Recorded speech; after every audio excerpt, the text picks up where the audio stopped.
ছয়টা বছর এই বৈশাখ মাসে যতবার বৃষ্টি নেমেছে, আম বকুল পড়েছে, ততবার আমি তোমাকে দেখেছি রশ্মিকা। কিন্তু তুমি আমায় কোনোদিন বুঝতে পারোনি আমি তোমায় কতটা ভালোবাসি। সুমন রশ্মিকাকে ভালোবাসে, এতটাই ভালোবাসে যে তার কাছে নতজান। সে রশ্মিকাকে এক নজর দেখলে তার পৃথিবীর সব দুঃখ কষ্ট দূর হয়ে যায়। সে প্রতিদিন দোকানের কাছে এসে বসে থাকে। মেয়েটির বাড়ি হলো এই ছোট্ট দোকানের পাশে। সুমন, সর্বনাশ হয়ে গেছে রে। এদিকে রশ্মিকার বিয়ে ঠিক হয়ে গেছে। কার সাথে রে? আরে, সরকারি চাকরিজীবী ছেলে, ভালো ফ্যামিলি। দিলীপ ও তার বাবা কথা পাকা করে ফেলেছে। এখন আমি কি করব? তুমি বলো শীতল, তুমি আমার একমাত্র ভরসা। তুমি কিছু একটা বুদ্ধি বের করো। আমি তার কেউ না, যে স্বপ্ন সত্যি হওয়া তার কখনো জোর করেও রাখা যায় না রে। আমার সাথে সব শেষ হওয়া যাওয়াটাই ভালো। যার আশার এমনিতেই আমার কাছে আসবে, যার আশার নেই সে কোনো দিনও আমার কাছে আসবে না রে। এমনটাই আমার সাথে হওয়া ঠিক। চুপ করে বসে থাকলে হবে? সুমন, কিছু একটা বলো। চুপ করে বসে থাকলে যে। শীতল, কি আর বলবো তোমায়, আমার স্বপ্ন ভেঙে চুরমার হয়ে গেল রে। তাকে নিয়ে কত স্বপ্ন ছিল আমার, স্বপ্ন স্বপ্নের জায়গায় থেকে গেল রে শীতল।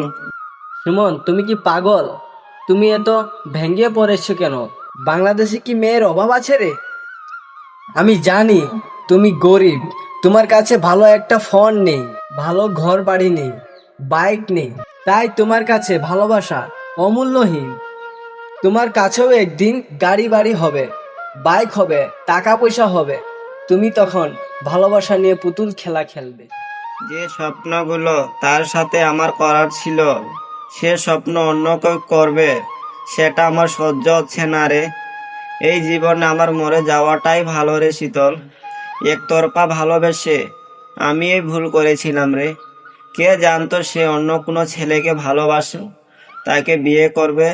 দোষ আমারই ছিল, তাকে আমি কোনোদিন বলতে পারিনি আমি তোমাকে ভালোবাসি রশ্মিকা। সুমন, এখন চলো বাড়িতে, এটা আমি দেখছি।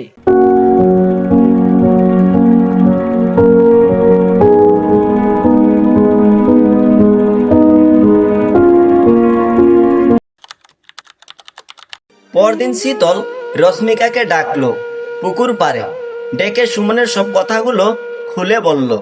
মেয়েটি সুমনের কথাগুলো শুনে চিন্তায় পড়ে গেল। সে শীতলকে কিছু না বলে সেখান থেকে চলে গেল। আর মেয়েটি ঘরে এসে সুমনের কথা ভাবতে লাগলো। সুমন আমাকে 6 বছর থেকে ভালোবাসে, সে আমাকে কোনোদিন বলেনি কেন? আমরা কত মানুষকে চিনি, কত মানুষের সাথে কথা বলি, কিন্তু কেউ যে আমার থেকে আমার চেয়েও ভালোবেসে ফেলেছে সেটা যে আমি কোনোদিন জানতাম না। সে আমাকে নিয়ে এতটা স্বপ্ন দেখেছে। এটা প্রেম না অলীক সাধনা? এখন শুধু তার মাথায় শুধু সুমনের কথা মনে পড়ে। সুমনকে ছাড়া তার ঘুম হয় না, সুমনকে ছাড়া তার ভাত খাওয়া হয় না, সুমনকে ছাড়া তার এখন কিছুই ভালো লাগে না। কয়েকদিন পর রশ্মিকার মা বলে, মা, তোর কি হয়েছে বলতো? তুই ঠিকমতো খাচ্ছিস না, কারোর সাথে কথা বলছিস না। আগে থেকে তোর শরীরটা কত শুকিয়ে গেছে রে মা।